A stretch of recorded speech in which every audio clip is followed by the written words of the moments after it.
என்ன வேணும் ஸ்கூலுக்கு எல்லாமே இங்கிருக்கு. Super Saravana stores, Chennai, Madurai, Kovai. இப்போ வந்து லா அண்ட் ஆர்டர்ல பாத்தீங்க அப்படின்னா போலீஸ் அவர்கள் வந்து இப்போதைக்கு கொஞ்சம் வேலை பாக்குறாங்கன்னு நான் சொல்லுவேன். ஆக்ஷனா நீங்க சொல்ற அந்த கோட்டுப்புறத்துல வந்து போராட்டம் பண்ற மக்களை வந்து இழுத்து போட்டு தூக்கி ஆமாங்க. நற்பணி மன்றம்ன்ற வச்சுட்டு இருந்து அதை வந்து அதிமுகவுக்கு ஆதரவா அவங்க வேலை செஞ்சாங்க இல்லன்னு சொல்ல நீங்க ப்ரூஃப் காட்டுங்க. சினிமால மட்டும்தான் வந்து நிறைய பேர் கிட்டத்தட்ட 1.5 கோடி பேர் ஓட்டு போட்டாங்க. 1.5 கோடி பேரும் அறிவு இல்லாம சினிமா பார்த்தா ஓட்டு போட்டாங்கன்னு சொல்றீங்களா? நம்ம நீங்க கட்சி ஆளுகளும் சரி, வேட்பாளர்களும் சரி, இன்ஃபுளுசர் சரி, எல்லாத்துக்குமே ஆனா ஒரு கேமரா பிடிச்சிட்டு கேமரா டிஎம்கே கேமரா பிடிக்கவே இல்லையா? நீங்க பண்ண தவற நாங்க பண்ண கூடாதுன்றத மாற்றம். அஜித் விஷயத்துல நீங்க பண்ணது தப்பு, அந்த இது நாங்க பண்ணல, இதுதான் மாற்றம். ரேப் கேஸ் நடக்குது. இப்படி பேசாதீங்க, இப்படி பேசாதீங்க. ஃபர்ஸ்ட் வயசுக்கு மரியாதை கொடுத்து ஒழுங்கா பேசு. ஃபர்ஸ்ட் இந்த மாதிரி தலையாட்டுறது, இந்த மாதிரி காலாட்டுறது, அந்த மாதிரி பண்ணாதீங்க.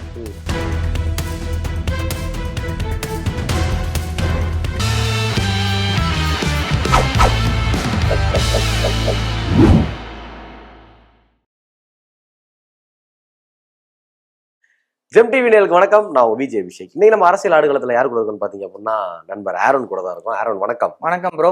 எப்படி இருக்கீங்க? நல்லா இருக்கேன். நீங்க எப்படி இருக்கீங்க? சூப்பரா இருக்கேன். எல்லாமே நல்லா இருக்கும் அப்படின்றதுக்கான ரீசன் என்ன அப்படின்னா தாவேக்கு ஆச்சு அருமையா இருக்கு, அதனால நம்ம எல்லாருமே நல்லா இருக்கும் அப்படின்னு சொல்லலாம். சர்க்காஸ்டிக்கா சிரிக்காதீங்க ஆரோன், சொல்லுங்க. சிரிக்கல ப்ரோ. ஆட்சி மாற்றங்கள் எப்படி இருக்கு உங்களை பொறுத்தவரை? ரொம்ப சிறப்பா இருக்கு. லா அண்ட் ஆர்டர் எல்லாம் ரொம்ப பக்காவா போயிட்டு இருக்கு. ஆமா, எனக்கு அது பார்க்கும்போது அப்படியே கண்ணுல ஒத்திக்கணும் போல இருக்கு. அந்த அளவுக்கு சிறப்பா பண்ணிக்கிட்டு இருக்காங்க. ஒத்திக்கிறீங்களா இல்லையா? ஒத்திக்கணுமா இல்ல வேற ஏதாவது சொல்லுமான்றது தெரியல. நீங்க நியூஸ் பாக்குறீங்களா இல்லையா? பாக்குறோம். பாக்குறீங்க. நீங்க அப்ப எப்படி லா அண்ட் ஆர்டர் எப்படி சரியா இருக்குன்றது கேக்குறீங்க. எனக்கு அதுதான் முத கேள்வியாவே நான் கேட்கறேன். உங்களுக்கு வந்து நெகட்டிவ் மட்டும் தான் வருதுன்னு நினைக்கிறேன். பாசிட்டிவ் விஷயங்கள்லாம் வருதா? பாசிட்டிவ் விஷயம்னா நீங்க எதை பாசிட்டிவ்னு எதை சொல்ல? பாசிட்டிவ் விஷயங்கள்லாம் வருதுன்னு பார்த்தோம் அப்படின்னா இப்போ வந்து லா அண்ட் ஆர்டர்ல பாத்தீங்க அப்படின்னா போலீஸ் அவர்கள் வந்து இப்போதைக்கு கொஞ்சம் வேலை பாக்குறாங்கன்னு நான் சொல்லுவேன். அதாவது வந்து இதுக்கு முன்னாடி இருந்த எல்லா கேஸுமே வந்து ஃபர்தரா இப்போ வந்து டேக் ஓவர் பண்றாங்க. டக்கு டக்குன்னு போய் அந்த இடத்துல ஆக்ஷன் எடுக்கிறாங்களே. எந்த இடத்துல ஆக்ஷனா நீங்க சொல்ற அந்த கோட்டுப்புறத்துல வந்து போராட்டம் பண்ற மக்களை வந்து இழுத்து போட்டு தூக்கி? ஆமாங்க. இப்ப நீங்க ஒரு இடத்துக்கு போறீங்க, இப்போ போராட்டம் நடந்துட்டு இருக்கு அப்படின்றப்போ அந்த இடத்துல போய் ஹம்பலா சொல்லி பாக்குறாங்க, அந்த மாதிரி போராட்டம் பண்ணக்கூடாதுன்னு சொல்றாங்க. எடுத்தவனே உள்ள இறங்கனோடனே வந்து யாருமே வாங்க புடிச்சிட்டு போவோம் அப்படின்னு புடிச்சிட்டு போலையா? நான் ஒண்ணு கேக்குறேங்க. அதிமுக 2021 எலெக்ஷன்ல தோத்ததுக்கான முக்கியமான காரணம் என்னன்னா வந்து அந்த ஸ்டெர்லைட் விஷயம்னால அந்த தூத்துக்குடியில குண்டடி இது பண்ணாங்கல்ல. சரி, மக்கள் கிட்ட ரொம்ப கடினமா நடந்துகிட்டு இந்த மாதிரி பண்ணது. அதுக்கப்புறம் அந்த லாக்அப் டெத் கேஸ், பீனிக்ஸ் ஜெயராஜா அந்த டெத் கேஸ், இந்த மாதிரி சில விஷயங்கள் போலீஸ் கடுமையா நடந்துகிட்டு இருந்த காரணத்துக்காக தான் அன்னைக்கு அவங்களோட ஆட்சி அமைக்க முடியல. 2021 அதிமுக ஆட்சி தொடரல. இப்போ இவங்க அதுதானே பண்றாங்க. யாரு? தாவேகா. அப்ப நீங்க 2031 உள்ள பவரை காட்டுங்க. நன்றி. இவங்க பண்றது தப்பு அப்படின்னா 2031 உங்க பவரை காட்டுங்க. 2020 அது வரைக்கும் அப்ப அந்த 5 வருஷம் நான் உங்கள்ட்ட ஒண்ணு கேக்குறேன். இப்பதான் நீங்க எமர்ஜென்சியா நீங்க ஒரு இடத்துக்கு போறீங்க, ஒரு இடத்துல ஸ்ட்ரைக் பண்ணிட்டு இருக்காங்க. போலீஸ் வந்து இந்த ஸ்ட்ரைக் பண்ணாதீங்க, ஃபர்தரா பேசுவோம் அப்படின்னு சொல்றாங்க. நாங்க போக மாட்டோம் அப்படின்னு அவங்க சொல்றாங்க. அப்படின்றப்போ அது நான் சரின்றத நான் சொல்ல வரல. ஆனா இது முழுமையா தப்பு அப்படின்றது நீங்க சொல்றத உங்க வீட்டை விட்டு வெளியே போங்க, நீங்க இருக்கிற இடமே கிடையாது உங்களுக்கு. உங்களோட அதாவது கேள்வி மக்களுக்கு கேள்வி யார்கிட்ட கேட்கணும்? முதல்ல இந்த கேள்வி வந்து யார்கிட்ட கேட்கணும்? சிஎம் தான் கேட்கணும். அந்த நிர்வாகி கிட்ட கேட்கணும், யாரும் பாத்துக்கிறாங்களான்னு சொல்லிட்டு. ஆமா, அப்போ நீங்க வந்து போலீஸோட அதாவது பிரச்சனை 2026 தொடங்குனது கிடையாது, திமுக ஆட்சியில தொடங்குனது. சரிங்களா? மாற்றாட்சி இல்லங்க, மாற்றாட்சி சொல்றது புரியுதா உங்களுக்கு? மாத்துவீங்களங்க. எடுத்தோடனே வந்து மாற்றாட்சின்னு போகாது. நான் கேக்குறது என்ன அப்படின்னா, இந்த பிரச்சனை முதல்ல தாவேக்காவுக்கு எதிராக உள்ள பிரச்சனையே கிடையாது. இது வந்து டிஎம்கேக்கு எதிராக நடக்க போராட்டம். சரிங்களா? டிஎம்கே ஆட்சியில தான் அவங்க கொடுக்கலன்றது அவங்களோட கோரிக்கை. புரியுதா? கோரிக்கை டிஎம்கே ஆட்சியில அவங்க பண்ணாங்க. ஆனா போராட்டம் எப்ப பண்றாங்க? தாவேகா ஆட்சியில உடனே வந்து அப்போ நீங்க ப்ராப்பரா ரெஸ்பான்ஸ் பண்ணிருந்தா, ஒரே நிமிஷம், ப்ராப்பரா ரெஸ்பான்ஸ் பண்ணிருந்தா மக்கள் ஏன் இப்போ தாவேகா விரும்பிதான் வந்து மக்கள் ஓட்டு? இப்போ நீங்க ஒரு மக்கள் தானே. ஒரே நிமிஷம், சிஎம் ஒருத்தர் தான். சிஎம் ஒருத்தர் தான். நம்ம நீங்களே சொல்றீங்க லா ஆர்டர்ல நிறைய பிரச்சனை இருக்கு அப்படின்னு சொல்றீங்க. சோ எடுத்தோடனே வந்து எப்ப நீங்க எதைதான் நீங்க எடுத்து ஃபர்ஸ்ட் கிளியர் பண்ணணும்னு சொல்ல வரீங்க? எதுதான் எந்த பிரச்சனையை இப்ப நாங்க முடிச்சு வைக்கணும் அதை சொல்லுங்க. ஃபர்ஸ்ட் பேசிக் பாதுகாப்புன்னு ஒண்ணு இருக்கணும், அதுக்கப்புறம் வந்து இந்த குடியிருப்பு விஷயங்கள் ஒண்ணு இருக்கணும். இது ரெண்டுமே இல்லையே, இதுக்கு முன்னாடி நீங்க ஒரு புதிய அரசியல் கொண்டு வர போறீங்க, புதிய அரசியல் கொண்டு வர போறீங்கன்னா உங்க ஆட்சியே வந்துச்சு, டைம் கொடுங்க. அது வரைக்கும் அவஸ்தை பண்ணுமா? புரியல. அது வரைக்கும் அவஸ்தைப்படணும். நான் என்ன கேக்குறேன், லா அண்ட் ஆர்டருக்கு சரி மத்த புது விஷயம் நீங்க இம்ப்ளிமெண்ட் பண்ண போறீங்க அப்படின்னா நான் வந்து ஓகே அப்படின்னு சொல்லிட்டு சொல்லலாம். ஒரு லா அண்ட் ஆர்டர் வந்து இவர் இருந்தாலும் இல்லனாலும் யாரு வந்தாலும் வரனாலும் அது இயங்கும், ஓகேங்களா? அது ப்ராப்பரா இயங்குதான்றதுதான் மேட்ரு. அப்போ லா அண்ட் ஆர்டருக்கான சில ப்ரொபகண்டாஸ் இருக்கு, புரோட்டோகால்ஸ். ஒரே விஜயோட அப்பா வந்து பழைய சிஎம் கிடையாது, சில புரோட்டோகால் எந்த ஒரு பொலிட்டிக்கல் ஃபேமிலியிலும் வர கிடையாது. யாரு? விஜய் இப்ப இருக்கிற முதலமைச்சர். எந்த அவங்களோட அப்பா கருணாநிதி மாதிரி ஒன்னும் அவங்க வந்து பெரிய சிஎம் கிடையாது, சரிங்களா? முன்னாடியே அவர் வந்து கட்சிக்குள்ளே இருந்து வேலை பார்க்க கிடையாது, எந்த கட்சியில வேலை பார்த்தது கிடையாது, எந்த கட்சிக்கு வேலை பார்த்தது. ஆமா, 2021 வந்து விஜய் நற்பணி மன்றம் வச்சுட்டு இருந்து, நற்பணி மன்றம் வேற கட்சி வேற, ஒரே நிமிஷம் இருங்க, நற்பணி மன்றம் வச்சுட்டு இருந்து அதை வந்து அதிமுகவுக்கு ஆதரவா அவங்க வேலை செஞ்சாங்க இல்லன்னு சொல்ல நீங்க ப்ரூஃப் காட்டுங்க. எங்க நான் சொல்றது என்னன்னு சொல்றேன், நீங்க கட்சி சொல்றது அவ வந்து ஒரு கட்சியில ஒரு கட்சிக்கு ஆதரவு பண்ணும். புரியல, ஆதரவு பண்றதுக்கும் கட்சியில இருக்கிறதுக்கும் சம்பந்தம் இருக்கா? கட்சியில ஆதரவு கொடுக்கறதுக்கும் கட்சியில இருக்காங்க. நீங்க பொதுமக்கள் தானங்க, ஏங்க ஒரு பொதுப்படியா இல்லாம நீங்க ஏங்க ஒரு கட்சிக்கு சார்ந்து நீங்க சப்போர்ட் பண்றீங்க? ஆனா அந்த கட்சியால நமக்கு ஒரு ஆதாயம் இருக்குன்ற போது கட்சிக்கு ஆதரவு ஆதாயத்துக்காக தான் நீங்க ஒரு கட்சி. ஆமாங்க, இப்ப உங்களுக்கு ஒரு இது பிடிச்சிருக்கு அப்படின்ட்டு பிடிச்சிருக்கனால அங்க போய் இருக்க முடியும். உங்களுக்கு வந்து ஒரு கட்சி பிடிச்சிருக்கு, ஒரு திமுக பிடிச்சிருக்கனால பிடிச்சிருக்கிற கட்சிக்காக நீங்க பேசுறீங்க. சரி, ஓகே. அதே மாதிரி விஜய் அவர்களுக்கு அதிமுக பிடிச்சிருக்கு, அதிமுக அதே அதிமுக சத்யராஜ் அவர்கள் வந்து டிஎம்கே பேசுறாங்க, நீங்க தப்புன்னு சொல்ல முடியுமா? அதே அதிமுக தான் நீங்க வந்து திருப்பி வந்து சர்க்கார் படத்துல வந்து போட்டு அவ்வளவு இது பண்ணீங்க. புரியல, சினிமா வேற அரசியல் வேறன்ற ஒரு காமன் சென்ஸ் உங்களுக்கு. எனக்கு காமன் சென்ஸ் இருக்கு. அப்ப நீங்க அப்போ எனக்கு ஒன்னே சொல்லுங்க, தாவேக்கால இருக்க எல்லாருமே, தாவேக்காக்கு ஓட்டு போட்ட எல்லாருமே தாண்டி ஒரு குறிப்பிட்ட மக்கள் இருக்காங்க, எல்லாருமே சினிமா விஜய் சினிமால மட்டும்தான் வந்து நிறைய பேர் ஓட்டு போட்டாங்க. 1.5 கோடி பேர் ஓட்டு போட்டாங்க. 1.5 கோடி பேரும் அறிவு இல்லாம சினிமா பார்த்தா ஓட்டு போட்டாங்கன்னு சொல்றீங்களா? நான் மெஜாரிட்டி பேசுறேங்க. இப்போ எனக்கு தெரிஞ்சு நான் சொல்றேங்க, மெஜாரிட்டியோ மைனாரிட்டியோ நான் என்ன கேட்டேன், 1.5 கோடி ஓட்டு போட்டிருக்காங்க. 1.5 கோடி ஓட்டுமே வந்து சினிமா மோகத்தினால போட்டிருக்காங்க நீங்க சொல்றீங்களா? வேற என்ன இவர் முன்னாடி பணிகள் செஞ்சிருக்காருன்றத சொல்லுங்க. நான் முன்னாடி என்ன பணிகள் செஞ்சிருக்காரு சொல்லுங்க. விஜய் எந்த பணியும் செய்யலன்னு சொல்லுவீங்களா? ஒரு கட்சியை சார்ந்து அவர் செஞ்சிருக்காரு, தனியா இவங்க வந்து விஜய் நற்பணி மன்றம் என்ற ஒரு இயக்கம் ஒன்று நடத்திக்கிட்டு இருக்காங்க. அந்த இயக்கத்துல இருந்து கொரோனா, கஜா புயல் விஷயம் கேள்விப்பட்டீங்களா? அந்த கஜா புயல் எல்லா புயலுக்கும் நிவாரணம்ன்றது எல்லாமே கொடுத்துட்டு தான் இருக்காங்க. சூர்யா சார் அவங்க ஃபேன்ஸ் சார். நான் கேட்ட கேள்வி என்ன, நீங்க கேட்டது விஜய் என்ன பண்ணிருக்காங்கன்னு கேட்டீங்களே தவிர சூர்யா பண்ணிருக்காரான்னு நீங்க கேட்கல. தனிப்பட்ட விதமா நான் கேக்குறேன். புரியல, அங்க நற்பணி யார் ஃபண்ட் கொடுப்பா? அதுக்கு மக்கள் செய்வாங்க. இப்போ கட் அவுட் வைக்கிறதுக்கு இப்ப விஜய் நான் கேட்டது நிவாரணம், நல்லது செய்தாலும் சரி கேட்கல. சரி, ஓகே, நல்லது செய்தாலும் சரி ஓகேன்றீங்க. நிவாரணம் அப்படின்ற ஒரு கான்செப்டுக்கே வரீங்க, அது விஜய் பேர்லயே கொடுத்துட்டு போயிடலாமே. புரியல, விஜய் பேர்லயே. அப்புறம் விஜய் நற்பணி மன்றம்ன்றது விஜய் பேர்ல தானங்க இருக்கு, தனியா வந்து இயக்கங்கள்ல இருந்து கொடுத்திருக்காங்க. சோ பர்சனலாவும் விஜய் அவர்களுக்கு கொடுத்திருக்காரு. கொரோனாக்கு முதலமைச்சர் மு.க. ஸ்டாலின் அவர்களுக்கு கொடுத்திருக்காரு, மோடிக்கு கொடுத்திருக்காரு, கேரளா பிரச்சனை கொடுத்திருக்காரு, புயலுக்கு கொடுத்திருக்காரு, வெள்ளத்துக்கு கொடுத்திருக்காரு. எல்லாத்துக்குமே இவங்களோட ஒரு பங்கீடு கண்டிப்பா இருந்துட்டு தான் இருக்கு. எல்லாம் இவர் ரஜினிகாந்த் அவர்கள் கொடுத்திருக்காரு, எல்லாருமே. நீங்க என்ன கேட்டீங்க? விஜய் கொடுக்கலன்னு சொன்னீங்க, கொடுத்திருக்காங்கன்றது நான் பதில் சொல்லிட்டேன். புரியல, ரஜினி நீங்க என்ன கேட்டீங்க என்கிட்ட? விஜய் அவர்கள் கொடுத்தாரான்னு சொல்லி ஒரு கேள்வி கேட்டீங்க. கொடுத்திருக்காருன்னு நான் சொல்லிட்டேன். ரஜினி கொடுத்திருக்காங்க, சூர்யா கொடுத்திருக்காங்க, இதை நான் கேட்க. விஜயகாந்த் இருக்காருலங்க, விஜயகாந்த் அவர்கள் கட்சி இறங்கி செஞ்சப்போ கட்சி ஆரம்பிச்சிட்டாரு. எங்க விஜயகாந்த் இறங்கி வேலை செஞ்சப்போ? கட்சி ஆரம்பிக்கிறதுக்கு முன்னாடி காட்டினது முன்னாடில இருந்தே. ஏங்க வாய் நிறைய பேசுவாங்க அவரு போட்டு, அவங்க வாய் நிறைய பேசுறது. ஒரு பட பூஜைக்கும் குட்டி ஸ்டோரின்னு சொல்லி அவங்களும் கதை சொல்லிட்டு தான் இருக்காரு. சரியா? நீங்க வாயால பேசுறது களத்துல இறங்கணுமா? செயலுக்கு வந்து சக்தி அதிகம். சரி, ஓகே. விஜய் என்ன செஞ்சிட்டாரு? விஜய் இப்ப ஆட்சிக்கு வந்திருக்காரு. ஆட்சிக்கு வந்த உடனே சட்டம் ஒழுங்கு வந்து திருப்பி சொல்றேன், லா அண்ட் ஆர்டருக்கு காம்ப்ரமைஸ் இருக்கக்கூடாது. போன டைம் வந்து இந்த தப்பு பண்ணதுனாலதான் இப்போ இந்த டைம் வந்து அவங்க ஆட்சியில இல்ல. போன வாட்டி நீங்க தப்பு பண்ணிட்டீங்கன்னு ஒத்துக்கிறீங்களா? யாரு? திமுக தப்பு பண்றாங்க, தப்பு பண்ணாங்க. இப்போ போன டைம் வந்து தப்பு பண்ணாங்கன்னு சொல்லிட்டு சொன்னீங்க. அப்போ ஸ்டாலின் அவர்களை நீங்கள் குறை சொன்னீங்க, கரெக்டா? இப்போ ஏன் விஜய் அவர்கள் வந்தா ஒருத்தர் சோசியல் மீடியால ரொம்ப அப்பட்டமா ஒண்ணு சொல்றாரு, அது வேற ஒரு போல் கண்டக்ட் பண்றாரு. இது வந்து டிவிகே விஜய் மேல அவர்கள் அவரு சிஎம் சார் மேல தப்பா இல்ல வந்து அவங்க பெத்தவங்க மேல தப்பா? ஓகே, நான் இதுக்கு ஒரு சொல்றாரு. அதே இஷ்யூ தான், இதே பிரச்சனை தான் அந்த அண்ணா யூனிவர்சிட்டி ஞானசேகரன் ஒருத்தர் பண்ணார்ல, அதேதான். அவர் வந்து அவர் கட்சியிலே கிடையாது. கட்சி காட்டுங்க. யாரோ ஒரு குற்றச்சாட்டு வைக்கிறதுனால கட்சியை நீங்க தப்பு சொல்றது தப்பு. யாரும் எதுக்குங்க? அப்ப எல்லா இது இவர் ஒருத்தர் மட்டும் பண்ணலங்க, நிறைய பேர் இத பண்றாங்க. கட்சிக்காரங்க இப்ப இன்ஃப்ளூயன்சர் வச்சுதாங்க அவங்க எல்லாருமே ஓட்டுவாங்க. இன்ஃப்ளூயன்சர் வச்சு எல்லாருமே ஓட்டு வாங்குனாங்க அப்படின்னு ஓகே, பிரச்சனை இல்ல. இன்ஃப்ளூயன்சர் வச்சு ஓட்டு வாங்குனா அப்படின்னு நீங்க சொல்றீங்க. இன்ஃப்ளூயன்சர் பண்ற தப்புனால அது எப்படி கட்சியை பாதிக்கும்னு கேக்குறேன். இப்போ அதே நான் ஒரு கேள்வி கேக்குறேன். உங்க ஒரு இன்ஃப்ளூயன்சர் பண்ணனால ஒரு தப்பு, இதுக்கு பதில் சொல்லுங்க. பாதிப்பு இல்ல, இதுக்கு பதில் சொல்லணும். இன்ஃப்ளூயன்சர் பண்ற தப்புனால எப்படி வந்து கட்சிக்கு பாதிப்பு அடைன்னு கேக்குறேன். நீங்க கட்சி ஆளுகளும் சரி, வேட்பாளர்களும் சரி, இன்ஃப்ளூயன்சர் சரி, எல்லாத்துக்குமே ஆனா ஒரு கேமரா புடிச்சிட்டு கேமரா டிஎம்கே கேமரா பிடிக்கவே இல்லையா? டிஎம்கே கேமரா பிடிக்கவே இல்லையா? நீங்க இந்த வீடியோ எடுக்கவே இல்லையா? சோசியல் மீடியால போஸ்ட் போடவே இல்லையா? நீங்கன்னு சொல்லி டிஎம்கே ஆகாது. சரி, டிஎம்கே ஏடிஎம்கே என்டிகே எந்த கட்சியா இருந்தாலுமே எல்லாருமே டிஜிட்டல் மார்க்கெட்டிங் பண்றாங்க. ஏடிஎம்கே என்ன டிஜிட்டல்?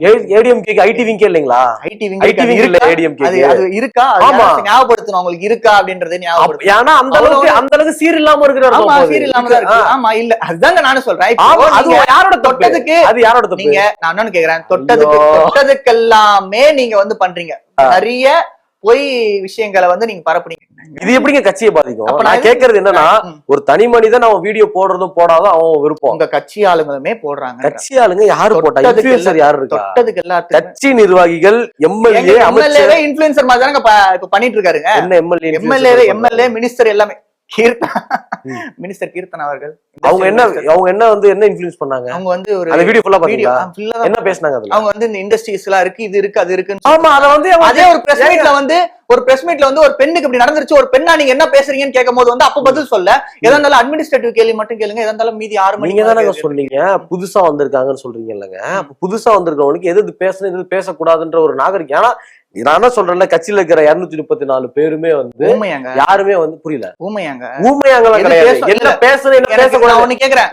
எல்லாருமே விவரமா இருக்கிறவங்க தான் எது பேசணும் எது பேசக்கூடாதுன்னு தெரிஞ்சு. அது எப்படி உங்களுக்கு தெரியும்? இப்ப எனக்கு ஒரு ஷோலயோ இல்ல ஒரு மைக்க வச்சு புடிச்சிட்டு இருக்கப்போ யாரு எதை பேசணும் எதை பேசக்கூடாதுன்னு சொல்லி நீங்க விவரம் இல்லாத யாருமே இருக்க மாட்டாங்க. நீங்க மீடியால இருக்கிறதுனால உங்களுக்கு தெரியுது. இப்ப ரோட்ல போய் யாராவது ஒரு பாட்டி ஒருத்தவங்க போறாங்க, அவங்கள்ட்ட போய் கேள்வி, பாட்டியும் மினிஸ்டர் ஒண்ணாங்க, சரி ஓகே, ஏதாச்சும் ரோட்ல போற ஒரு பொண்ணுகிட்ட கேளுங்க, ஒரு ரோட்ல இருக்கிற பொண்ணு மினிஸ்டர் ஒண்ணாங்க அப்படின்னு கேட்காதீங்க. இல்ல, அங்க இருந்து தான் இங்க வந்திருக்காங்க. அங்க இருந்தாங்க இங்க வந்திருக்காங்க. அவங்க வந்து இப்போ இதே மினிஸ்டர் தான், இதே நீங்க இன்ஃப்ளூயன்ஸ் பண்ணீங்கன்னு கேட்டீங்க. திமுகவோட ஆட்சி சரியில்லாதப்போ, பெண்களுக்கு பாதுகாப்பு இல்லாதப்போ அவ்வளவு ஆக்ரோஷமா வீடியோ எடுத்து போட்டாங்க. இன்றுன்னு பார்த்தா இன்னைக்கு அவங்க வந்து அதை மழுப்புறாங்க. அது அப்ப இன்ஃப்ளூயன்சிங் கிடையாது. தெரியுதுங்களா? அது இன்ஃப்ளூயன்சிங் ஃபேக்டர்ல வராதா? அது நீங்க வராதா? தாவேகா அவர்களை வந்து நீங்க அது இன்ஃப்ளூயன்ஸ் எல்லாம் வராதாங்களா? நான் கேக்குறது என்ன அப்படின்னா, இப்போ வந்து டீலிமிட்டேஷன் பத்தி ஒரு வீடியோ ஒண்ணு திமுக வந்து போட்டாங்க. அது வந்து இன்ஃப்ளூயன்ஸ் பண்றாருன்னு சொல்றதா இல்ல மக்களுக்கு வந்து உண்மையை தெரிவிக்கிறாருன்னு? இங்க எவ்வளவு தாவேக்கான நண்பர்கள் இதுக்கு பதில் சொல்லி அப்புறம் நீங்க டீலிமிட்டேஷன்ஸ் பத்தி எவ்வளவு பேருக்கு ப்ராப்பரா விவரமா தெரியும்? அவங்க வீடியோ மட்டும் போடலங்க, அந்த பார்லிமெண்ட் கேட்ட கேள்விக்கு நீங்க பதில் சொல்லல. அதாங்க பதில் சொல்றேன். டீலிமிட்டேஷன்ஸ் பத்தி அவங்க வீடியோ மட்டும் போடல, பார்லிமெண்ட்ல அவங்க கருப்பு சட்டை போட்டு வீட்டுல வந்து நிப்பாட்டிட்டீங்களா? டீலிமிட்டேஷன் நின்றுச்சா? இப்போதைக்கு தற்சமயத்துக்கு நிப்பாட்டுறது இங்க நான் கேட்கல. அப்புறம் நீங்க என்ன கேட்டீங்க அப்படின்னா, நான் கேட்ட கேள்வின்றது முதல்ல தெளிவா புரிஞ்சுக்கணும். சரி சொல்லுங்க. ஒண்ணு, நான் கேட்ட கேள்வி என்னன்னா, இப்போ வந்து அந்த கீர்த்தனா அவங்க வீடியோ போட்டது வந்து நீங்க என்ன சொன்னீங்க? இன்ஃப்ளூயன்ஸ் சொன்னீங்க. அவங்க வந்து அவங்கள ஒரு பிரச்சாரத்துக்கு உள்ள விடல, அதனால மக்கள்கிட்ட இது தெரிவிக்கணும் அப்படிங்கறதுக்காக தெரிவிச்சாங்க. டீலிமிட்டேஷன் ஒரு விஷயம் நாட்டுக்குள்ள வந்தது. நாட்டுக்குள்ள வந்தப்போ அந்த மக்களுக்கு தெரிவிக்கிறதுக்கு நீங்க இப்ப என்ன சொன்னீங்கன்னா, அவங்க தெரிவிக்கிறதுக்காக போட்டதை நீங்க என்ன சொல்றீங்க? இன்ஃப்ளூயன்ஸ் சொன்னீங்க. இப்போ டீலிமிட்டேஷன் ஒரு விஷயம் ஒன்று வந்தது, அதை மக்களுக்கு தெரிவிக்கிறதுக்காக முதலமைச்சர் மு க ஸ்டாலின் ஒண்ணு போட்டாரு. இப்ப அவரு வீடியோ போட்டது வந்து இன்ஃப்ளூயன்ஸா மக்களுக்கு தெரிவிக்கிறதா? மக்களுக்கு தெரிவிக்கிறது. அப்ப எப்படி கீர்த்தனா சொல்றது மட்டும் எப்படி நீங்க இன்ஃப்ளூயன்ஸ் சொல்லலாம்? அப்ப அன்னைக்கு பேசினவங்க ஏன் இன்னைக்கு பேசலன்றதா அன்னைக்கு கேட்டதுக்கு நீங்க பதில் சொல்லுங்க. இன்ஃப்ளூயன்ஸ் அந்த வார்த்தை நீங்க யூஸ் பண்ணீங்கல்ல, அப்ப தவறா? யூஸ் பண்ண தவறு தானே? அவங்க எது அவங்க அந்த வீடியோ போட்டது அந்த அன்னைக்கு ஆக்ரோஷமா இன்ஃப்ளூயன்ஸ் சொல்லல. அதான் இன்ஃப்ளூயன்ஸ் சொன்னீங்க. அத சொல்லல. கேமரா ரிப்பீட் போட சொல்லுங்க. அத சொல்லல. எதை சொன்னா வந்து இப்போ அவங்க இண்டஸ்ட்ரியல் இது பண்றாங்கன்னு சொல்லிட்டு சொன்னல, இண்டஸ்ட்ரீஸ் வராங்க. அதான் சொல்றேன். அப்ப டீலிமிட்டேஷன் பத்தி தெரியாத அதே மாதிரி அவங்க ஃபீல்டுல மட்டும் வைக்கலங்க. அவங்க ஃபீல்டுலயும் சேர்த்து பண்றாங்க. ஆன்லைன்லயும் பண்றாங்க. ஆன்லைன்ல வந்து எந்த Online எந்த பேசி எந்த அமைச்சர் ஆன்லைன்ல வந்து இந்த மாதிரி பேசி தெரிவிச்சிருக்காங்க சொல்லுங்க பாக்கலாம். திமுகல இந்த கீர்த்தனா இப்போ வீடியோவா வந்து இந்த மாதிரி இந்த ஃபெசிலிட்டிஸ் எல்லாம் வேணும் அப்படின்னு சொல்லி அவங்க போட்டாங்களா? அந்த மாதிரி எந்த திமுக அமைச்சர் இந்த மாதிரி போட்டிருக்காங்க? அது தேவையில்லைங்க. போடல. அவங்களுக்கு ஏன் அப்படின்னா தேவையில்லைன்னா ஆமா அப்படியே அப்ப நீங்க update அப்ப நீங்க பண்றாங்க. நீங்க தொழில்நுட்பத்துக்கு கொண்டு வந்து வச்சிட்டீங்களா? எது? நாட்டு நீங்க எடுத்து வந்து நாட்டுக்குள்ள வச்சிட்டீங்களா? ஏங்க 20 நாள்ல எப்படி எடுத்து வந்து வைக்க முடியும்? இப்பதான் நாங்க வீடியோ நீங்க approach போட்டுருக்கோம். ஆச்சு பண்ணுங்களேங்க. புரியல. approach பண்ணி நாங்க இது Approach பண்ணிருக்கோம்னு சொல்லிட்டு பண்றதுக்கு சொல்லுங்க. ஒரே நிமிஷம் இருங்க. Approach 20 நாள்ல பண்றதுக்கு 20 நாள்ல 20 நாள்னு சொல்லி அந்த கான்செப்ட் வச்சு நீங்க தட்டி மழுப்ப பாக்குறீங்க. ம். நான் திருப்பி சொல்றேன். ம். நான் வந்து இண்டஸ்ட்ரிக்கு நான் வந்து 20 நாள் எடுத்துக்கிறேன். ம். இண்டஸ்ட்ரிக்கு 20 நாள் எடுத்துக்கிறேன். ஒரு புது விஷயத்தை இம்ப்ளிமெண்ட் பண்றதுக்கு நான் 20 நாள் 6 மாசம் கூட எடுத்துக்கிறேன். ம். எல்லாத்துக்குமே நான் எடுத்துக்கிறேன். ம். நான் கேட்கறது சிம்பிள். என்னால லா அண்ட் ஆர்டர்ல வந்து டைம்ஸ் எடுத்து காம்ப்ரமைஸ் பண்ணிக்க முடியாது. மத்த எதுக்கு வேணா நான் வந்து பொறுமையா எடுத்துக்கிறேன். இப்போ 2500 ரூபாய் என்ன தரேன்னு சொன்னீங்க. பண்ணலாம்? 2500 இல்ல, ரூபாய் தரேன்னு சொன்னீங்க. சரி. 2500 ரூபாய் தரேன்னு சொன்னாங்க. ம். அதுக்கு நாங்க வந்து இப்ப 1000 ரூபாய் தான் போயிட்டு இருக்கு. ம். சரிங்களா? 2500 தரேன்னு சொன்னாங்க. 1000 ரூபாய் தான் போயிட்டு இருக்கு. அது வந்து நாங்க பொறுமையா மக்கள் காம்ப்ரமைஸ் ஆகி பொறுமையா லேட்டா கூட வாங்குறதுக்கு கூட ரெடியா இருக்காங்க. ம். 6 சிலிண்டர் தர சொன்னீங்க. ம். அட்லீஸ்ட் 3 சிலிண்டர் நீங்க வருஷத்துக்கு ஒண்ணு கொடுத்தா கூட ம். நாங்க காம்ப்ரமைஸ் ஆகிறதுக்கு ரெடியா இருக்கோம். ம். சரிங்களா? ம். நீங்க வந்து பேசுறப்போ எப்படி லா அண்ட் ஆர்டர் எடுங்க நீங்க சொல்றீங்கல்ல, எடுத்தோம் கவுத்தோம் எப்படிங்க முடிவு எடுக்க முடியும்? எடுத்தோம் கவுத்தோம் எப்படி முடிவு எடுக்க முடியும்? எடுத்தோம் கவுத்தம் யாருக்குமே நீங்க என்ன வந்து- முடிவு எடுத்தீங்க? புரியல. என்ன அதாங்க யாருக்குமே வந்து எந்த ஒரு பாதிப்பு இல்லாத மாதிரி முடிவு எடுக்க முடியும். ம். இப்ப நீங்க ஆல்ரெடி உங்க ஆட்சியில எடுத்த மாதிரி சும்மா யாரு இப்போ நகை திருடவே இல்ல, தூக்கி உள்ள ஜெயில தூக்கி போடு, அவனை அடிச்சு கொல்லு அப்படின்னு உங்கள மாதிரி சொல்றீங்களா? காட்டுங்க. காட்டுங்களா? ஏங்க அஜித் அவர் செத்தது உங்களுக்கு தெரியாது? எதுங்க? இப்ப சிவகங்கை மாவட்டத்துல அஜித் ஒருத்தர் செத்தாரு, அது உங்களுக்கு தெரியாதா? செத்தாருங்க, ஆமாங்க. அது லா அண்ட் சூப்பரா இருந்துச்சுல? அந்த லாட்ரு தப்புனால தாங்க இந்த மாற்றமே வந்துச்சு நான் சொல்றேன். அதாங்க அப்ப எடுத்தோம் கவுத்தோம் முடிவு எடுக்க முடியாது. நீங்க திருப்பி எடுத்தோம் கவுத்தோம் முடிவு எடுக்க முடியாது. ஆரோன் நீங்க திருப்பி விசாரிச்சுட்டு தான் Aaron law and order control பண்ண முடியும். சரி, இப்போ நீங்க விசாரிச்சு ஏங்க மாற்றம்னா என்ன? மாற்றம் நீங்க பண்ண தவற நாங்க பண்ண கூடாதுன்றதா மாற்றம். இப்ப அதான் அஜித் பண்றீங்க. விஷயத்துல நீங்க பண்ணது தப்பு. அந்த அஜித் அந்த இது நாங்க பண்ணல. ரேப் கேஸ் இதுதான் மாற்றம். ரேப் கேஸ் நடக்குது. ரேப் கேஸ் போக்சோ நடந்துச்சு. கேஸ் நடக்குது. ஆமா. சரி, ஓகே. ஏன் அப்ப ரேப் கேஸ் நடந்ததுக்கு இப்போ அவங்களுக்கு நாங்க அந்த- தூக்கு தண்டனை கொடுக்கலையா? எது? தூக்கு தண்டனை ஏங்க, கொடுக்கலையா? அது போன ஆட்சியில நடந்ததுங்க. ஆட்சியில நீங்க சட்டம் கொண்டு வந்தீங்க. அந்த ஆட்சி போன சட்டம் கொண்டு ஆட்சியில நடந்தது. அது இப்ப என்ன ஆட்சி ஆர்டர் நடந்தது? இப்ப இது எதுங்க அது? என்ன ஆட்சி கொண்டு வந்தது? அந்த கேஸ் ஜெயிக்கிறது விஜய் எந்த சூலூர் எப்பங்க நடந்துச்சு? சூழல் எப்பங்க கேஸ் எப்ப கொடுத்தாங்க? அந்த இரட்டை கொலை தண்டனை கொடுத்தாங்கல்ல, அது யாராச்சும் நடந்தது? இப்போ லா அண்ட் ஆர்டர் சரியில்லை அப்படின்ற ஒரு வார்த்தையை நீங்க மென்ஷன் பண்ணீங்க, ஓகேவா? உங்க ஆட்சியில நடந்த பிரச்சனைக்கு இப்போ நாங்க அதுக்கு ஒரு தீர்வு கொடுத்திருக்கோம். இரட்டை தூக்கு தண்டனை கொடுத்தோம். இரட்டை தூக்கு தண்டனை, விளாத்திக்குளம் அந்த கேஸ் ஆமா. இஷ்யூ பத்தி தான் இந்த கேஸ் எலெக்ஷனுக்கு முன்னாடியே நடக்க ஆரம்பிச்சிருச்சு. அதுக்கு தீர்ப்பு மட்டும் தான் இன்னைக்கு வந்துச்சு.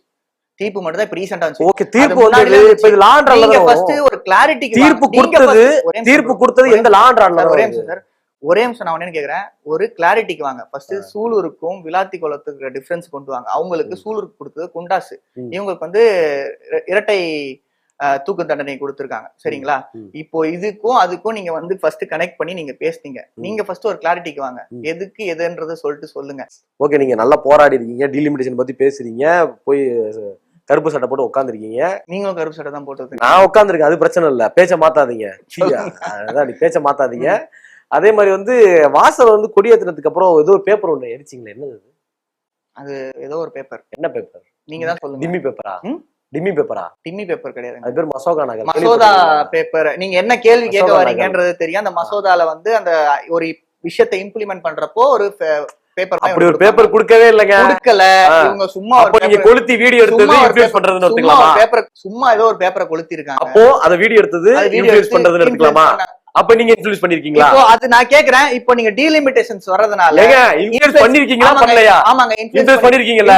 நீங்களே சரியில்லாதப்போ எப்படி நீங்க தாவேகாவை குத்த சொல்லுவீங்க? நீங்க நாங்க இன்ஃப்ளூயன்ஸ் பண்ணிருக்காங்க. இன்ஃப்ளூயன்ஸ் பண்ணிருக்காங்க. இப்போ டீலிமிட்டேஷன்ஸ் பத்தி இது வர்றதுனால தமிழ்நாட்டுக்கு நல்லதா கெட்டதா கேள்வியே வரும். நீங்க அங்கிட்டு மாறாதீங்க. முதல்ல ஆங்கர் நானு, ஒரே நிமிஷங்க, ஆங்கர் நான் இருந்துட்டு போகுது. சரிங்களா? நான் கேக்குற கேள்விக்கு நீங்க பதில் இருங்க, நான் முதல்ல கேட்டு முடிச்சுக்கிறேங்க. நான் என்ன கேட்டேன் உங்கள்ட்ட, நீங்க வந்து இன்ஃப்ளூயன்ஸ் பண்றாங்க, முன்னாடி அவங்க ஆக்ரோஷமா பேசுறாங்க, அன்று இன்று அப்படின்னு சொல்லி நல்லா ரீல்ஸ் பாத்திருக்கீங்க. அன்று இன்று அப்படின்னு சொல்லி கம்பேர் பண்ணி சொன்னீங்க, சரிங்களா? அதேதான் நானும் சொல்றேன். அன்று இன்றுன்னு அதே மாதிரி நீங்களும் வந்து வீடியோ எடுத்து இன்ஃப்ளூயன்ஸ் தான் பண்றீங்க. ஆமா, பண்ணிருக்காங்க. அப்ப நீங்க இன்ஃப்ளூயன்ஸ் பண்ற தப்புன்னு நீங்க எப்படி சொல்லலாம்? ஏங்க, அவங்க பண்ணதுனால அவங்க பண்ணதும் தப்பு, இவங்க பண்ணதும் தப்பு தாங்க சொல்றேன். அப்போ நீங்க அப்போ திமுக இப்ப நான் வந்து இவங்க சும்மா பேப்பர் நான் சொல்லியா, அவங்களும் தப்பு பண்ணிருக்காங்க. அதனாலதான் ஆட்சி மாற்றம் நடந்திருக்கு. சரிங்களா? ஆட்சி மாற்றம் நடந்திருக்கு. நீங்க என்ன சொன்னீங்கன்னா வந்து நாங்க அதிமுக திமுக ரெண்டு கட்சிக்கும், அதாவது ரெண்டு திராவிட கட்சிகளை ஒதுக்கி நாங்க வேற ஒரு புதிய ஆட்சி தர போறோம், நோ வந்து கரப்ஷன், நோ எனிதிங் அப்படின்ற மாதிரி நீங்க சொல்லிட்டு இருந்தீங்க. அண்ட் இதெல்லாம் நிறைய பேசுனீங்க. நீங்களும் இன்னியோட டீலிமிட்டேஷன் வந்து வரதுனால தமிழ்நாடுக்கு நல்லதா கெட்டதா அப்படின்ற ஒரு கேள்வியே வந்து இப்போ அவங்க தமிழ்நாட்டுக்கு கெட்டதா இருக்கு அப்படின்றதுக்காக தான் சொன்னாங்க. ஏன்னா இங்க வந்து மக்கள் தொகை அதாவது நார்த் சைட்ல இருக்கிற பீப்புள் பாப்புலேஷன்ஸ் கம்பேர் பண்றப்போ இங்க மக்கள் தொகை கம்மி. ஓகேங்களா? அது ஒரு கிரைட்டீரியா இருக்கு. என்னன்னா வந்து ஒரு 20 இயர்ஸ் அந்த பேசிஸ்ல தான் வந்து ஒரு சென்சஸ் பேஸ் பண்ணி 10 to 20 இயர்ஸ் சென்சஸ் பேஸ் பண்ணி தான் அவங்க எடுப்பாங்க. அந்த டைம்ல எடுக்கிறப்போ நம்ம அதாவது சவுத் இந்தியா ஆந்திரா, கர்நாடகா, கேரளா, கன்னடா, தமிழ்நாடு இந்த மாதிரி மாநிலங்கள் என்ன பண்ணிருக்காங்கன்னா வந்து கவர்மெண்ட் போட்ட ரூல் படி ஒருத்தருக்கு அவங்களோட பாப்புலேஷன்ஸ் எப்படி கம்மி பண்ணுமோ அதுக்கேற்ற மாதிரி கம்மி பண்ணிட்டாங்க. இன்னியோட தமிழ்நாடோட பாப்புலேஷன் கிட்டத்தட்ட 8 கோடி கிட்ட வந்திருக்கு. ஆனா இதுவே நீங்க மத்த நார்த் சைடு போயெல்லாம் பாத்தீங்கன்னா அவங்க கிட்டத்தட்ட வந்து எல்லாமே டபுளா இருக்கு. இன்னைக்கு டீலிமிட்டேஷன்ஸ் வந்து அக்செப்ட் ஆயிருந்தா சவுத் இந்தியாவுக்கு மொத்தமா வந்து ஒரு பெரிய பாதிப்பா ஏற்படுத்திருக்கும். ஏதோ அவங்க ஃபேக் பேப்பரே எரிச்சாங்கன்னு வச்சுக்கோங்க. அவங்க வந்து ஏதோ ஒரு விஷயத்துக்காக தமிழ்நாடுக்கு ஏதோ நல்லதா தான் போய் அது முடிஞ்சிருக்கு. இத பத்தி சொல்லுங்க. இது தமிழ்நாட்டுல முடிஞ்சிருக்கு. 2001ல பிஜேபியோட கூட்டணி வச்சிருந்தீங்கல்ல? ஆமா. அப்ப கூட்டணி திமுக வச்சிருந்தாங்க. ஆமா. அமைச்சரவையில் இடம் பெற்றிருந்தீங்களா? அப்ப இத பத்தி பேசிருக்கலாமே. 2001ல வந்து அமைச்சரவையில இடப்பட்டிருந்தாங்க. அவங்க அதை பேசல. அவங்களோட ஆட்சியை காப்பாத்திக்கணுன்றதுக்காக வந்து திமுக அப்ப அமைதியா இருந்துச்சு. அப்ப இப்போ உங்களுக்கு எரியுது அப்படின்னா இப்போ உங்களுக்கு அது எரியுது அப்படின்னா அப்ப எரிஞ்சிருக்கணும்ல. இப்போ உங்களுக்கு அது வந்து தமிழ்நாட்டுக்கே பாதிப்பு, அவ்வளவுதான் தமிழ்நாடே முடிஞ்சிடும் அப்படின்னு சொல்லி உங்களுக்கு நாட்டுப்பட்டு 2001ல கிட்டத்தட்ட வந்து தமிழ்நாடும் 4 கோடி இருந்துச்சு, பீகாரும் 4 கோடி தான் இருந்துச்சு. அப்போ எடுத்திருந்தாலுமே ஈக்குவல் ஸ்பிரிட்டா தான் வந்திருக்கும். இப்ப எடுத்திருந்தா டிஸ்அட்வான்டேஜா போயிடும். அன்னைக்கு அதை எடுக்காத காரணம் வந்து என்னன்னா வந்து கூட்டணியில இருந்தீங்க, அமைச்சரவையில ஆட்சி இருந்துச்சு, உங்களால ஜெயிக்க முடியும், அவங்களோட சுயநலத்துக்காக நீங்க வச்சிருந்தீங்க எல்லாமே. இப்பயே சொல்றேன், திமுக ஒரு சுயநல கட்சி தான். யாருதான் நல்ல கட்சின்னு சொல்றீங்க? நான் தாவேக்கா வந்து மாற்று அரசியல் தரான்னு சொன்னேன்ல, அது கிடையாதுன்றதுதான் இங்க நான் பேசிட்டு இருக்கேன். திமுகவும் இங்க கெட்டது பண்ணிருக்காங்க, தாவேக்காவும் கெட்டது பண்ணிட்டு இருக்காங்க. திமுக போன ஆட்சியில வந்து என்ன குறைபாடுகள் ஆட்சியில நீங்க என்ன பண்றீங்க?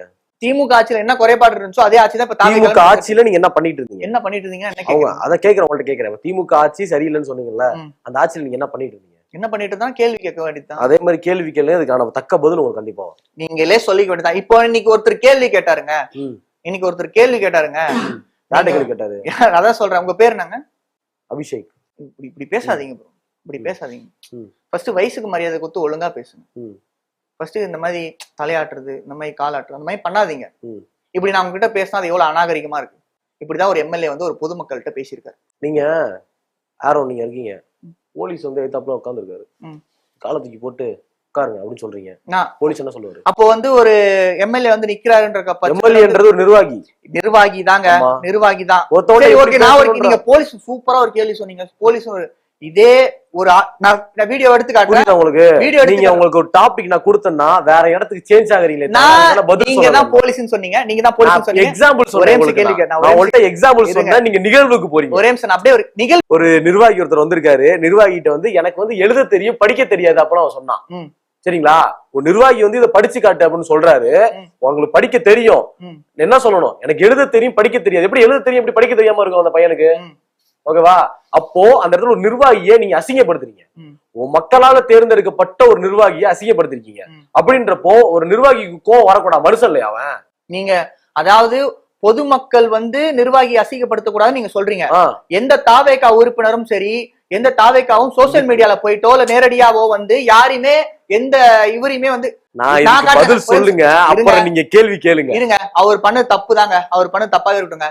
தாவேக்கா அப்படி பண்ணது இல்லையா? இதுக்கு நீங்க பதில் சொல்லிட்டு நீங்க கேள்வி கேளுங்க. அவங்க பண்ணது தப்புதான் அழுத்தி நான் முதல்ல இதுக்கு எந்த நிர்வாகி யார அசிங்கப்படுத்துனாங்க ப்ரூஃப் காட்டுங்க. எந்த நிர்வாகி? தாவேக்கா. எங்க தாவே ஒரு கேட்ட கேள்வி நீங்க பதில் சொல்லுங்க. ஒரு நிர்வாகி கிட்ட வந்து பொதுமக்கள் வந்து ப்ராப்பரா பதில் சொல்லணும்னு சொல்றீங்க. ஆமா. இப்போ ஒரு ஆட்டோ டிரைவர் வந்து போலீஸ் யூனிஃபார்ம் போட்டுட்டு இருக்க, வேலை செஞ்சுட்டு இருக்க அந்த இதை வந்து வாயா போயான்னு பேசுறது சரியா? அது யாரு? அந்த ஆட்டோ டிரைவர் வந்து தாவேகான்னு சொல்ல போறீங்களா? விஜயோட போட்டோ போட்டு எல்லாமே ரெடியா வச்சிருக்காரு. விஜயோட போட்டோ போட்டு எல்லாமே ரெடியா, ஆட்டோல எல்லாத்தையுமே மேல கீழ சைடுல. அப்ப போலீஸ் ஆக்ஷன் எடுக்கல தப்பு இல்லையே? போலீஸ் ஆக்ஷன் எடுக்கிறது போலீஸ் எப்படி பேசினாரு? அதுக்கு ரிப்ளை பண்ணாரு. போலீஸ் அதுக்கு ரிப்ளை எப்படி பண்ணாரு? அவரு வந்து நின்னு பொறுமையா வந்து இந்த பக்கம் ஏன்பா வரீங்க வராதீங்கன்னு சொல்லி இப்ப நான் வந்து இல்ல இல்ல இப்ப நான் வந்து மரியாதை ஓகேவா பேசுறாரு. நான் தான் சொல்றேங்க, இப்ப அவங்க தப்பு பண்ணா நீங்களும் தப்பு பண்ணணும்னு இருக்கா? அப்ப ஏங்க இது அப்ப நீங்க அப்ப இப்படி பேசலாமா? எப்படி பேசலாமா? இப்படி வந்து தம்பி என்கிட்ட ஒழுங்கா பேசு. எங்க நான் சொல்றது உங்களுக்கு புரியுதா புரியலையா? இதுதாங்க நான் சொல்றது புரியல. நீங்க வந்து எப்படின்னா தாவேக்கான்னு நீங்க வந்துட்டா ஸ்டுடியோல தான் இருக்கீங்களா, வேற யூனிவர்ஸ்ல இருக்கீங்களா? வேற யூனிவர்சிட்டி நீங்க தான் வேற யூனிவர்சிட்டி இருக்கீங்களா? உங்க யூனிவர்சிட்டில இப்ப நாங்க நீங்க தெரியாம என்கிட்ட வந்து கேட்டீங்க மாட்டிட்டோம். இந்த மாதிரி ஒரு எம்எல்ஏ ஒருத்தர் வந்து நாகரிகம் எல்லாம் பேசினாரு அப்படின்னு சொன்னீங்க. அதுக்கு நான் சொன்னேன், இப்போ ஒரு பையன் இருக்கான், ஒரு எம்எல்ஏ வந்து அவன் பிரச்சனை என்னன்றத பார்க்க போயிருக்காங்க. அவங்கள்ட்ட இதுல என்ன எழுதி இருக்குன்னு படிப்பான்னு சொல்றாங்க. எனக்கு படிக்க தெரியாது, எழுததான் தெரியும் நக்கலா சொல்றான். நக்கலா சொல்றப்ப அந்த பேப்பரை வாங்கிட்டு இவர் வந்து இந்த மாதிரி நக்கலாலாம் என்கிட்ட பேசிட்டு இருக்காத, உங்க அப்பாட்ட நான் பேசிட்டு உங்க அப்பாட்ட நான் மரியாதையா பேசுறேன், உங்க அப்பாட்ட எந்த தரை குறைவாவும் பேசல அப்படின்னு சொல்லி சொல்றாரு. வாய்ஸ் டோன் வேற மாதிரி இருக்கும். ஆனா அவர் என்ன விஷயம் சொல்றாருன்றது புரிஞ்சுக்கோங்க. எல்லாருக்குமே டோன் வந்து ஒரே மாதிரி இருக்காது மிஸ்டர் ஆரோன். டோன் வந்து மாறும் ஆரோன். அதாவது நீங்க வந்து இப்ப சிரிச்சீங்க, இப்ப நீங்க நக்கலா சிரிச்சீங்கன்னு எடுத்துக்கலாமா? நான் ஒரு விஷயம் எக்ஸ்பிளைன் ஆமாங்க. எப்படி நீங்க எப்படி நக்கலா சிரிக்கலாம்? ஒரே சரிங்க, இது நாகரிகமா? நான் நாகரிகமா நான் நடந்துக்கிட்டோன்றத ஃபர்ஸ்ட் நான் சொல்லிக்கிறேன். ஃபர்ஸ்ட் இருங்க. இப்போ நீங்க டோன் அப்படின்னு சொல்லிட்டு சொல்றீங்க. வார்த்தை ஒரு வார்த்தையை வந்து டோன் தான் வந்து டிஃபைன் பண்ணும். அது எந்த பேசிஸ்ல போகும்ன்றதுன்னு சொல்லிட்டு சொல்றேன். போடா அப்படின்னு சொல்றது, ஏய் போடா அப்படின்னு சொல்றதுக்கும் நிறைய டிஃபரன்ஸ். அழுத்தின்றதுக்கும் அழுத்தி பேச நான் ஒரு எக்ஸாம்பிள் தான் சொன்னேன். அழுத்தி அவர் கிட்டத்தட்ட வந்து லிட்டரலா ஒரு மிரட்டல் விட்ட மாதிரி அவர் பேசினாரு. என்ன மிரட்டினாரு? மிரட்டல் விட்ட என்கிட்ட ஒழுங்கா பேசி இந்த மாதிரி பேசாத. ஒரு நிர்வாகி வந்து நிர்வாகி கிட்ட எப்படி பேசணும்ன்றது தெரிஞ்சுக்கோ, என்கிட்ட வந்து ஒரு நிர்வாகி கிட்ட எப்படி பேசணும்னு தெரிஞ்சுக்கோ அப்படின்னு சொன்னாரு. ஒரு நிர்வாகி கிட்ட அதேதான் நீங்களும் சரி பொதுமக்களா இருக்கிற போது சரி. இப்ப இதுல யாரு மேல தப்பு சொல்லுங்க, இப்ப இதுக்கு சொல்லுங்க. அந்த பையன் எம்எல்ஏ மேல தப்பா, அந்த பையன் மேல தப்பா? இப்போ ஒரு கூட்டத்துக்கு எம்எல்ஏ மேல தப்பா, அந்த பையன் தான் பேசுறேன். ஒரு கூட்டத்துக்கு போறப்போ எல்லாமே வந்து ஒரு இடத்துக்கு பொது இடத்துக்கு போறப்போ உங்களை சார்ந்த இருக்க மக்கள் எல்லாருமே உங்களுக்கு தான் சப்போர்ட் பண்ணுவாங்களான்னு கேட்டா கிடையாது. ஒருத்தருக்கு பிடிக்காமலும் இருக்கும், ஒருத்தவங்களுக்கு பிடிச்சவங்களும் இருக்கும். அதுக்காக அவன் எனக்கு படிக்க தெரியாதுன்னு சொல்லிட்டு போயிட்டான். நீங்க அந்த இடத்துல அது எப்படிங்க எனக்கு எழுத தெரியும் படிக்க தெரியாது, உங்களை எழுத தெரியும் படிக்க தெரியாதுன்னு சொல்ல சேனல்லயோ ஒரு கால்லயோ பேசுறப்போ வந்து ஒருத்தங்க வந்து அநாகரிகமா பேசுறப்போ நீங்க அதை கடந்துதான் அந்த ஆக்சுவலா நீங்க திருப்பி சண்டை போட நீங்க பிக்ஸ் ஆயிட்டீங்க. தாவேக்கா வந்து அடிக்கணும் அப்படி பிக்ஸ் ஆயிட்டீங்க. ஆனா அவங்க எது சொன்னாலும் தப்பு பண்ணா அபிஷேக் அவர் பண்ணது தப்பே இல்ல நான் சொல்லுவேன். நீங்க சொல்லுங்க. அபிஷேக் பண்ணது அவர் அந்த எம்எல்ஏ பண்ணது தப்பு தான். அவர் பண்ணது தப்பு தான். எம்எல்ஏ கிட்ட போயிட்டு எனக்கு எழுத தெரியும் படிக்க தெரியாது, நீங்களே படிச்சீங்கன்னு சொல்றான். எப்படி எம்எல்ஏ பார்த்து சும்மா நீங்களே படிச்சோம், எனக்கு எழுத தெரியும் படிக்க தெரியாது. அது எப்படி எழுத தெரியும் எப்படி படிக்க தெரியாம இருக்கும்? அது அவனை கேட்கணுங்க. ஆனா இவர் பேசுறது நீங்க இப்ப அவருக்காக தானே பேசுறீங்க. ஒரே நிமிஷம், அந்த பையனுக்காக பொதுவா தான் இப்போ நான் என்ன வேணா பேசுவேங்க. நீங்க அநாகரிகமா பேசுறீங்க. உங்களோட தரம் தாங்க அது நிர்ணயம் பண்ணுது. நீங்க ஒருத்தர் கிட்ட பேசுறப்போ நீங்க என்ன தரத்துல பேசுறீங்கன்றது ஒண்ணு இருக்கு. எங்க நிர்வாகி கிட்ட எப்படி பேசணும்னு ஒண்ணு இருக்குங்க. அவங்க அது பண்ண மாட்டாங்க. உங்க அதான் நான் சொன்னேன், உங்களுக்கு நீங்க போற 10 பேர் இடத்துல எல்லாருக்குமே ஒரு எம்எல்ஏ புண்ணாங்க இருக்கிற மக்களை சரிப்படுத்துறதும் அவரோட வேலை தானங்க. எம்எல்ஏ புண்ணா தொகுதியில இருக்கிற மக்களை சரிப்படுத்துறதும் அவரோட வேலை தானே. பேசாத புரியல. அவர் வந்து இப்போ ஸ்கூல்ல நீங்க தப்பு பண்ணீங்கன்னு உங்களை அடிக்கிறாங்க. அது நீங்க எப்படி பொது இடத்துலயும் வந்து ஸ்கூல்ல மிஸ் அடிச்சா வந்து அது கேஸ் இல்லங்க. இதே இப்ப வெளியில ஒருத்தர் யாரும் அடிச்சது கேஸுங்க. இப்ப இதே இப்ப இந்த கட்சி இப்ப இதே நிர்வாகி எம்எல்ஏ வந்து என்னை வந்து மரியாதை இல்லாம பேசலாம் அப்படின்னு சொன்னாருன்னா அது கேஸ் தானே. எது மரியாதை இல்லாம பேசுறான் அப்படின்னு தகாத வார்த்தைகள் யூஸ் பண்ணதான் மரியாதை இல்லாம பேசுறான். மரியாதை இல்லாம பேசுறான் எழுத தெரியும் படிக்கலாம். அவன் சாஃப்ட்வேர் டோன்ல வந்து இது டோனை பத்தி பேசுறான், சர்காஸ்டிக்கா தான் சொல்லிருக்கான். டோனை பத்தி பேச உயர்ந்த பதவியில அவர் இருக்காரு. அங்க இப்போ நான் ஒரு இடத்துல போறேன், நீங்க ஒரு இடத்துல ஸ்டேஜ்ல பேசுறீங்கன்னா வந்து பேட் கமெண்ட்ஸ் வரும். நீங்க அதை கடந்து போகணும், கடந்துதான் போய் ஆகணும். சரிங்களா? இப்போ இத வச்சு இன்னைக்கு லூப் போல நீங்க ஏதாவது எடுத்து கொடுத்திருக்கீங்க. நீ கேட்ட கேள்விக்கு பதில் கிடையாது, பதிலே இல்லைங்க. என்ன பதில் சொல்லுங்க. பதிலா என்னன்றது கமெண்ட் செக்ஷன்ல பேசிக்கிறோம். நீங்க நிர்வாகிக்கும் மக்களுக்கும் வித்தியாசம் இருக்கு. அவரு ஒரு படி மேல இருக்காரு எம்எல்ஏன்றவர். அதுக்கு அவரோட தரத்தம் என்னவோ மக்கள் கிட்ட எப்படி பேசணுமோ. ஏன்னா இவங்க எல்லாம் ஓட்டு போட்ட மக்கள். உங்களுக்கு நீங்க எப்படி தெரியுமா நினைக்கிறீங்க? அவன் அந்த நிர்வாகி எம்எல்ஏ யாரும் இருந்தாங்களோ செருப்பால அடிச்சாலும் வந்து அந்த இடத்துல அமைதியா வரணும். அப்படிதான் நீங்க அவன் செருப்பால் அடிக்க இல்ல நீங்க சொல்றது அப்படிதான் அப்படி இருக்கு. கிடையாது. ஒரு தரத்தை நீங்க ஒரு குறைக்க கூடாது, அரசியல்வாதிக்கு முக்கியமான ஒரு தரத்தை நீங்க குறைச்சிக்க கூடாது அப்படின்னா அப்ப நீங்க சொல்ற விஷயம் வந்து அப்படிதான் கரெக்ட். ஒரு அரசியல் அவன் அந்த நபர் வந்து தகாத வார்த்தைகள் பேசல. அவரு சர்க்காசமா தான் நெக்கலா ஆமா அவரு தப்பா தவறு இல்லையா? அவரு தவறுதான் பேசினாரு. தவறுதானே? ஆனா இவரு திருப்பி அது தவறா தவறு இல்லையா? தவறு. நீங்க முடிச்சிருச்சு. அவர் திருப்பி பண்ணது தவறுதான். ஓகேங்க, அந்த பையன் மேல தவறு இருக்குல்ல. ஆமா, இவ்வளவு நேரம் நீங்க பையன் மேல தப்பு இல்ல நீங்க சொன்னீங்க, அதனால நான் பேசிக்கிறேன். தப்புனா இவரு பேசுறது அதோட தப்பு தான் நான் சொல்றேன். ஏன்னா ஒரு நிர்வாகி அந்த சரி ஓகே. இப்ப நீங்க சொல்றீங்க இப்ப அந்த ஆட்சியில வந்து ஏகப்பட்ட பிரச்சனை இருக்குன்னு சொல்றீங்க. பாக்கலாம் என்னன்னா ஒரு 20 நாள் தான் முடிஞ்சிருக்கு. ஏன் நீங்க உங்க முன்னாள் முதலமைச்சர் என்ன சொல்லிருக்காரு, 6 மாசம் அவங்க பாக்கட்டும், 6 மாசத்துக்கு அப்புறம் நம்ம என்னன்றத பாப்போம் அப்படின்னு சொல்லியிருக்காங்க. கண்டிப்பா 6 மாசத்துக்கு இன்னும் ஒரு 5 மாசம் இருக்கு. அந்த 6 மாசம் கழிச்சும் இதே மாதிரி இருந்தது அப்படின்னா இதே ஜெம் டிவில தான் இருப்பேன். வாங்க சந்திப்போம். கண்டிப்பா சந்திக்கிறோம். வாழ்க வளமுடன். என்ன வேணும் ஸ்கூலுக்கு எல்லாமே இங்கிருக்கு. Super Saravana stores, Chennai, Madurai, Kovai.